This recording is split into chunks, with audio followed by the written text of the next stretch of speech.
hardware para bumili ng kulang pang 16mm na kukumpleto dun sa mga bakal na gagamitin dyan sa baba. So yan ang kukumpleto sa mga bakal dito sa baba. Am I really that much? And breaking these niggas down like a camera. You don't really know you.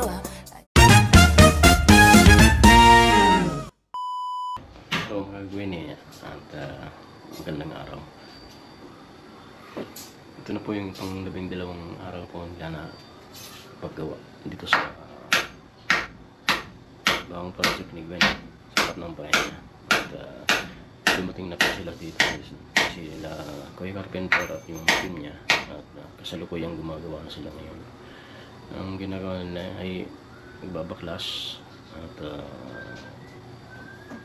puputol ng bakal at saka magpuporma ulit ng panibago para sa biga. Yan po.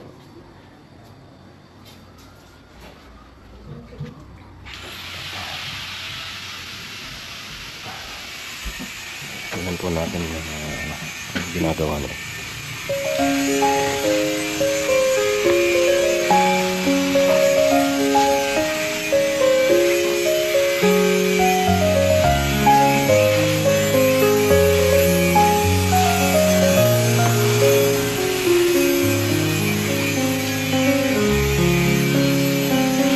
Babaklas at kukuha ulit sila para sa biga.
Mga gawin niya at talagang lumilitaw na po yung mukha nitong bagong project ni Gwen sa harap ng bahay niya. At yung ibang viewer na sasabing oversize naman yung bakal ng bakod mo, and makita na po nyo na hindi po yan bakod. At siguro may idea na po kayo kung ano talaga yung ginagawang yan sa harap ng bahay ni Gwen. Hindi po ba?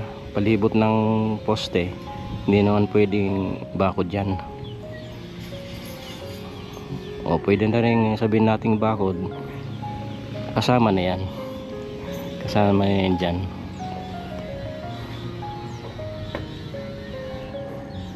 Okay. Ayan po. Binaklas nila yung apat dito sa unahan para makapagsimula na sila dun sa biga. Ayan po, sinisimulan na nga po nila na ikabit yung biga. Ayan yung magiging pansalo sa gagawing slab para sa first floor. First floor na sinasabi kasi yung nasa baba ay ground floor. Kaya yung first floor, yun ang sunod sa ground floor. Kasi kadalasan ang sinasabi ng karamihan ay kung ano yung nasa baba, yun ang first floor. Pwede rin, pero sa ganyang itsura, ground floor yung una at first floor yung pangalawa. Yan po. Abang-abang na lang po mga Gwenny kung ano pa yung mga madali nang magkamukha talaga yan.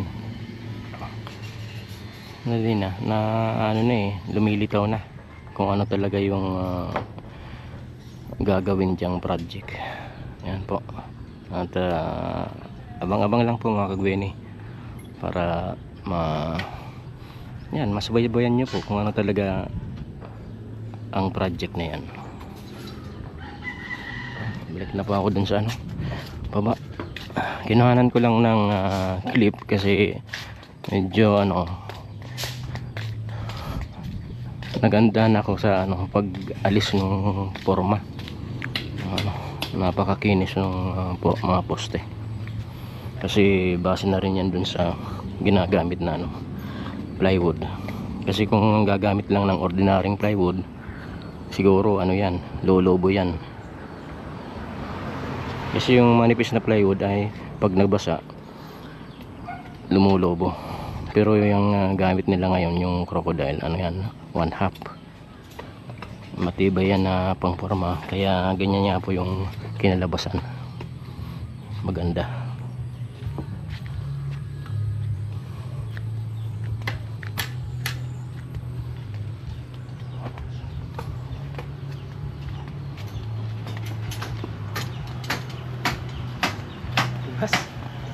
A few moments later.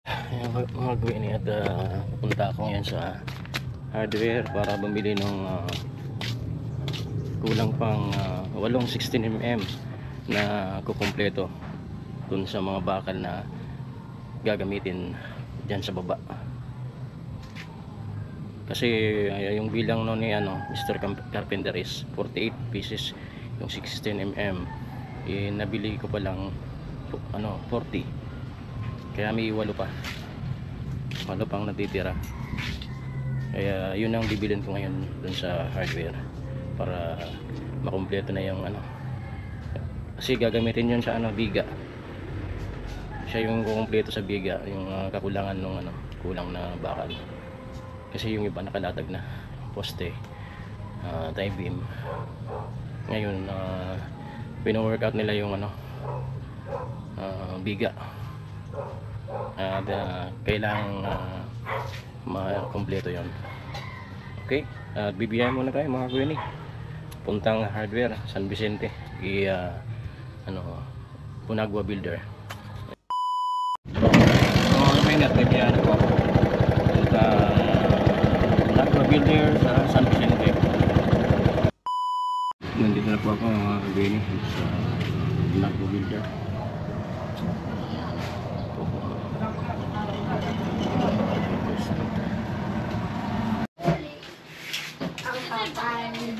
Ngayon sa Punagua Builders Center. Bilan ko ng mga materyales sa paggawa sa bagong project ni Gwen. Nga po, ito yung bodega nila. Nakalagay yung mga bakal, yero, division. Dito ako kumukuha ng mga materials. Dito pala. Medyo karami, nakadami na ako dito na binili.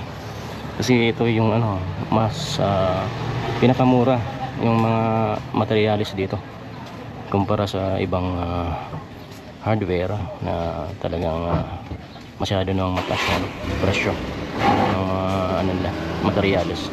Pero dito sa Bunagua Builder Center ay kayang-kayang presyo.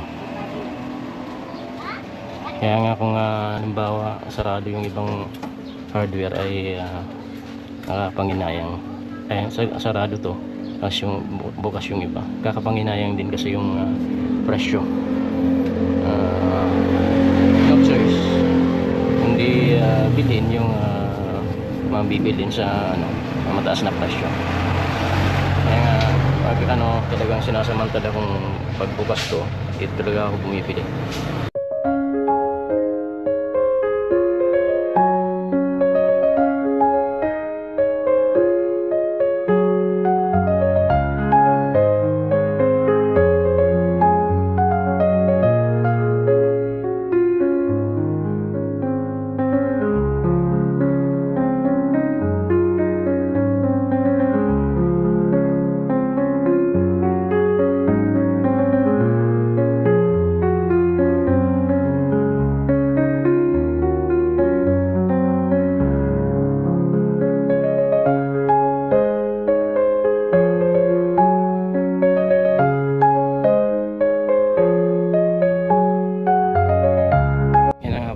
At dumating na ako dito sa Boulevard at yan, hindi ko kanina 16mm mga bakal, ito 8 yan ang kukumpleto sa mga bakal dito sa baba, pero ito ay gagamitin to sa biga. Yan po, at busy na sila. Hindi na matapos yung isang biga dun sa harap ng terrace. At siguradong susunod nila itong sa unahan. Ayan.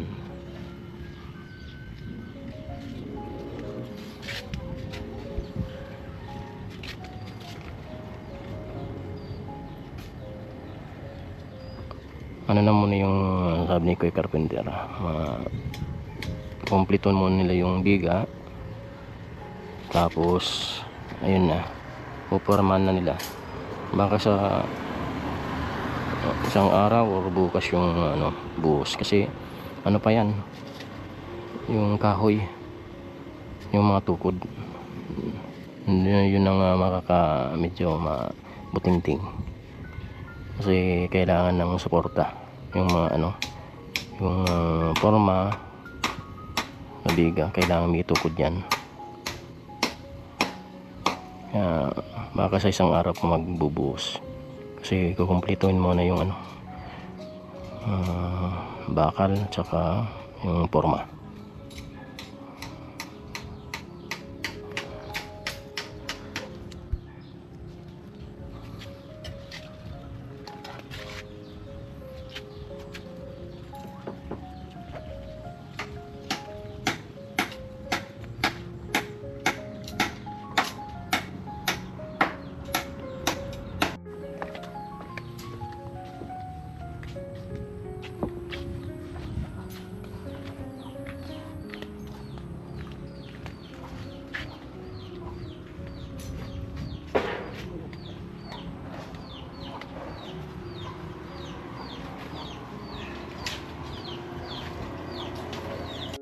Yan nga po mga gawin at tapos na po yung kalahating araw nila Kuya Carpenter dito sa pang-12 nilang trabaho o paggawa dito sa panibawang project ni Gwen sa harap ng bahay niya.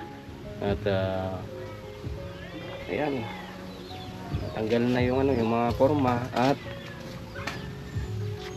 nagkakabit sila ngayon ng nakakabit na ng so biga.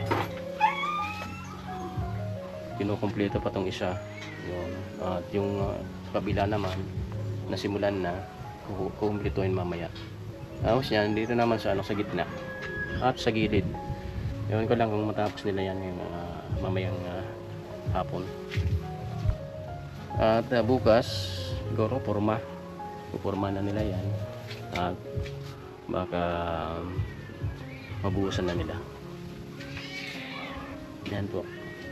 At yan na muna po ang update mga Gwenny dito sa nagkakaroon na ng mukha itong bagong project ni Gwen, kung ano talaga to. Abang-abang lang po mga Gwenny kung para maging updated kayo kung ano yung mangyayari talaga dito, ano yung mababago at ano yung magiging pinakang mukha nito, ano talaga. Maraming tanong at hindi mo natin to dapat i-reveal kung ano talaga ang plano nito kasi wala na kayong abangan mga Gwenny. Kaya ayan po, abang-abang lang po. At yan naman po yung update ngayon sa ika-12 araw paggawa dito sa bagong project ni Gwen. A few moments later.